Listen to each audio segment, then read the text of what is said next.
Here with 2017 number 1. So you can read it here, but we've got estimations of the area here. And I was trying to figure out when I went through this problem how taking the integral of this would give me the volume. So I drew a picture just to be sure. If A of h has feet squared is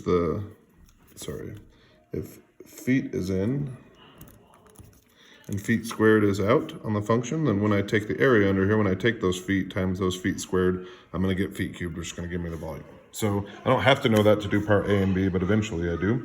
So it says use the left Riemann sum with 3 subintervals to approximate the volume, indicate units of measure. So I'm going to take the 2 times 50.3 plus 3 times 14.4 plus 5 times 6.5. If I do that, I get 176.3, and that would be feet cubed. And it says, does the part in A overestimate or underestimate the volume of the tank? Well, if I have a decreasing function and I'm doing left-hand subintervals, then, or left-hand Riemann sums, then I'm going to get an overestimate. So I'll say it's an overestimate, and then my reasoning would be since the function is decreasing. Sorry, that would be part B. Part C says the area in square feet is of the horizontal cross-section is modeled by this function. So this function is how I got those. So they actually modeled it out. Based on this model, find the volume in the tank. So they gave me the function. I plugged it into my calculator, and all I have to do is calculate the integral. Thinking of this as a non-calculator function or problem, they would just have you put the integral from 0 to 10 of that. So I hit second, calculate integral, 0 to 10. And I get 101.325. And that would be feet cubed. And I would want to put what I put into the integral, so integral from 0 to 10 of f of h.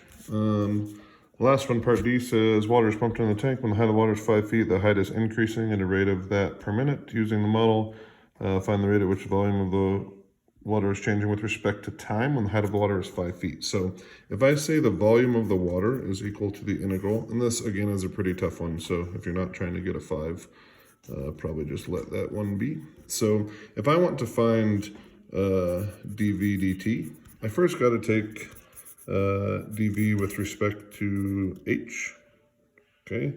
And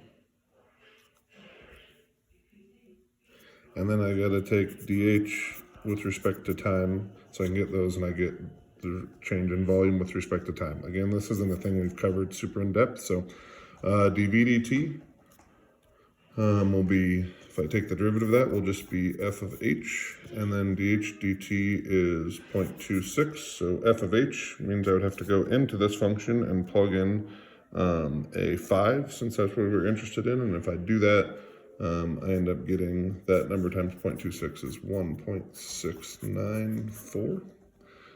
Again, you want to leave that one behind. We can talk more in depth if you're looking for a 5, but if not, don't stress it. I'll be back for number 2 in a minute.